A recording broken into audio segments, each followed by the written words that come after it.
Ngayong araw nga, makikita nga ulit natin si baby kasi ito yung balik ko ulit sa OB. At samahan nyo nga kami sa napakaabala nga mga mareng kaganapan sa pagtatanim nga dito ni tatay. Nag-almusal na nga rin ako mga mare bago nga kami umalis para magpa-check up. Para sa ganun kahit papaano ay may laman nga ang tiyan natin. Tapos iinom pa kasi ako ng gamot mga mare kaya sabi ko kapangat saluhan na nga rin ako dito. Sila 11 nga daw gusto nga mga mare sumama kaya sinama ko nga sila. Gusto nga daw nila mga mareng makita bali isang buwan na rin kasi nung nakakaraan. Ngayon nga ako pinapabalik kaya naman excited din talaga kami dahil gustong gusto ko na nga rin makita ulit yung baby. At saka gusto ko nga rin makita kung okay nga lang siya mga mare. Malapit na nga pala ako mag 4 months kaya naman talagang sobrang excited ko nga. At eto nga nung tinitimbang ako iniisip ko nga kung tumaas ba ako, bumaba, hirap kasi ako matulog ngayon. Pero sabi nga ay ganun pa rin nga daw mga mare yung timbang ko 47 pa nga rin daw. Nga siya mga mare tumataas niloloko nga ako nakain nga daw ko ng kain ba't hindi nga tumataas yung timbang ko. Siguro nga kahit anong kain mo kapag stress ka at wala kang tulog masyado ay talagang mga yayat ka. Habang nag-aantay nga kami nakita nga namin yung mga package dito mga mare. At eto tamang picture nga lang kami ni ate, maraming salamat po. Kapag talaga mga mare mag-aanak ka ay kailangan talagang may sapat kang pera. At ayun nga hindi na kami nakapag-video sa loob pero tuwang-tuwa kami kasi sabi ni Doc para nga daw magaling sumayo paglabas. Paano mga mare bibong-bibo nga paano sipa ng sipa tas kita na nga rin yung mga kamay niya. Habang tinitingnan ko nga siya lahat nga mga mare ng sakit ay talaga namang grabe. Sabi ko grabe worth ito. Sabi ko na nga lang isa to sa pinakamagandang blessing na natanggap ko. Meron na nga akong paglalaanan ng pagmamahal ko mga mare. Kasi bilang isang ina iba rin talaga kapag nagmahal ka sa anak. At saka bata pa lang ako pinangarap ko ng magkaanak. At eto dumaan muna nga kami sa dentist sandali. Pero nagpa-schedule na nga lang kami kinabukasan mga mare. Kaya eto umuwi na nga rin kami. Nga rin nakakatakot na dalhin ngayong kolong-kolong kahit saan kasi nga meron na nga silang mga lisensya. Kaya diniretso na nga rin namin dito kasi balak nga namin mga mare bumili nga ng kutsyon. Dahil kulang nga tayo sa kutsyon kapag nga nandito sila tita wala nga silang kutsyon. Wala nga rin tayo masyadong mga mareng basurahan kaya kumuha na nga rin kaming napakalaki para nga dun sa may gate. Kaya yan tuwang-tuwa nga ako dyan mga mare sobrang laki nga dito. Aba si Pangat kumuha pa nga ng map nga kasi ito nga doon yung tinutukan niya nung nakaraan pa. Aba tuwang-tuwa nga kami niloloko nga namin sarili namin na mag-a-apply nga kami ng trabaho. Naghanap-hanap na nga rin kami nga dito mga mare pero namang oras ngayon na masakit na nga rin dyan ko sa gutom. At eto nga tuwang-tuwa ako nung nakakita nga ako ng mga damit na pangbata. Totoo lang kung pwede na nga lang sana akong bumili ngayon ay bibili na nga ako mga mare paunti-unti kasi napakakit pala ng mga ganito. Abay nag-aaral pa lang ako mga mare pumupunta na ako sa ganitong section kasi gustong gusto ko nga ng mga bata. Lalo na kapag dadamitan mo nga siya ng magaganda. Kaya sabi ko sana nga babae para sa ganun mabilis nga lang siyang damitan. Pero hindi mga mare abay nagpapatalo itong si Pakit gusto niya nga daw lalaki. Pero ramdam ko kasi parang babae nga siya, parang wala pa rin naman nagbabago sa akin. Mag-aalauna na nga mga mare, dumaan na nga lang kami dito para sa ganun ay makapagpahinga muna nga pagdating. At eto tamang kupo na nga lang ako dito ng mga oras nga na to kasi gutom na rin kami. So sa mga mare, videographer pa nga yan ni Bibi. Kilala pa nga kami nila nanay, shoutout nga po sa inyo. Nagpaalam na nga rin kami. Si anong oras na nga rin to at mag-edit pa nga daw si Pangat at eto si Onse nakakuha na naman nga ng tindahan.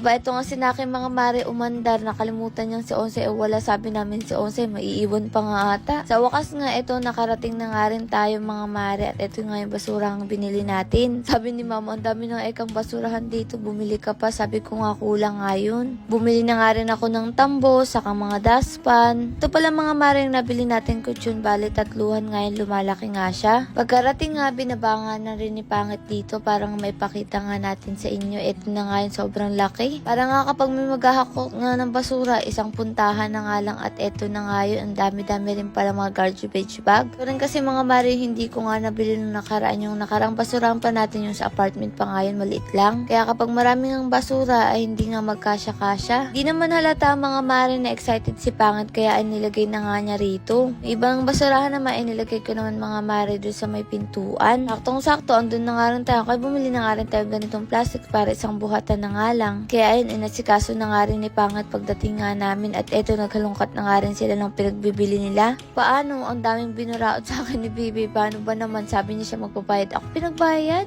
Naluloko nga ako, sabi ko bayaran niya nga mga mare. Ito palang inano ni Pangit sa may loob naman to sa may kusina. Abay tuwang-tuwa nga daw, high-tech nga daw mga mare, dipindot nga daw yung takip. Ito rin kasi yung kasiyahan ko ng mga bata ako kapag may ganito nga at sobrang sakit na naman nga ng ulo ko. Nga mga mare, tinanong ko nga sa OB na malagi nga masakit ang ulo ko. Pero ang sabi, mag-check nga daw ako ng blood pressure. Baka nga daw kapag sumasakit yung ulo ko, tumataas nga daw. At eto nga sila ko Richard, pupunta na naman nga sila sa kabila. Ito rin pala yung dahilan mga mare, hindi na nga namin sila nahatid kasi nagpa-check up ako at eto nga sila tatay bumili na nga rin ng ulam nila. Binigyan ko na nga lang din silang pambili ng pang-almusal nila at pang-tanghalian na nga rin. Dahil malayo nga rin dun mga mare kaya bumili na nga rin sila bago nga sila pumunta sa bukid. Dahil sinaki nga hindi nga dun mga mare makakapunta dahil kasama nga namin magpa-check up. Buti na nga lang diniretso sila dito mga mare at si tatay kahit sa mudalin may kakwentuhan talaga. Ko ilang araw na nga rin hindi ako nakakapunta dito mga mare at eto na nga pala yung update. Madami-dami na nga rin pala dito mga maring tanim. Si tatay nga pala yung mga nagtatanim dyan. Tapos si Kuya Richard ngayon nagkamakama ng ganyan oh.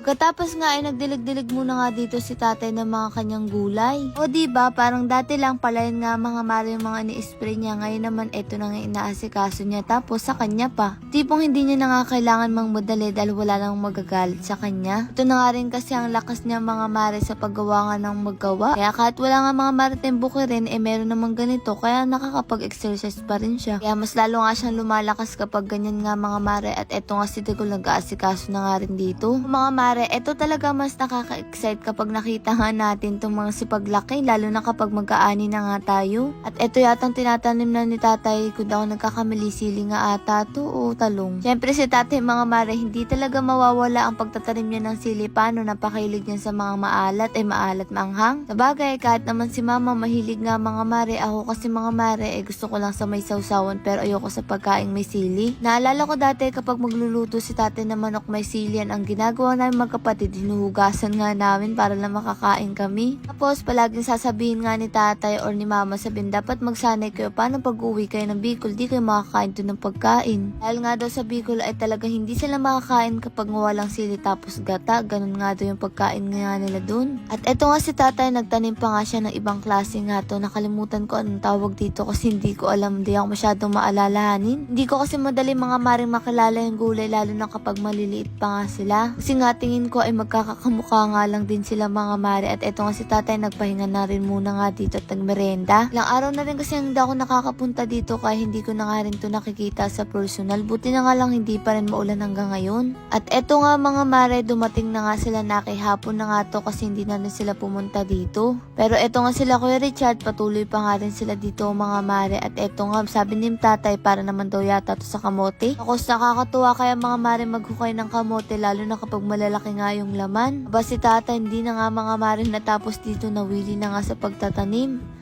At eto nga mga mare, nag-asikaso nga ulit sila dito at maraming salamat po sa pagpapahiram nga nito. Medyo malawak na nga rin mga mare yung nagagawa nga nila dito kaya hindi ko alam kung magkakasya pa dito kung mag-aalaga nga tayo ng itik o kaya ng manok or kambing. Kambing kasi para nga mga mare pang ano nga lang ng damo-damo. Para sa ganun bukod nga sa gulay pagkatapos magdilig meron kang papakainin mga hayop. At eto na nga mga mare ang itsura niya, grabe ang ganda-ganda niya ng pagmasdan. Ang ganda na nga lalo dito mga maring pagmasdan.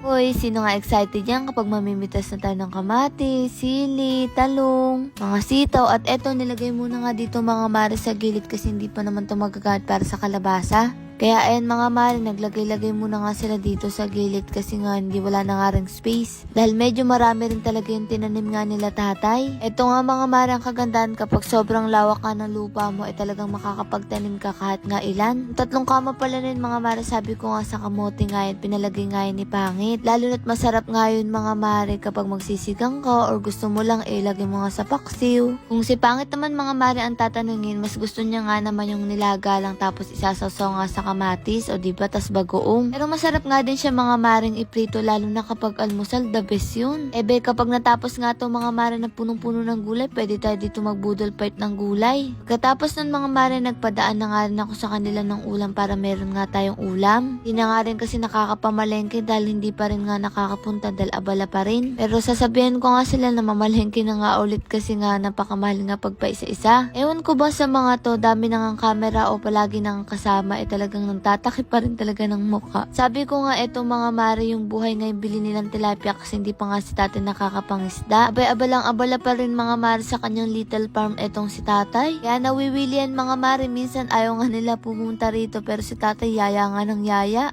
Lord, maraming salamat sa lahat ng blessing at syempre sa inyong mga mare. Paano Ben, bukas na lang ulit.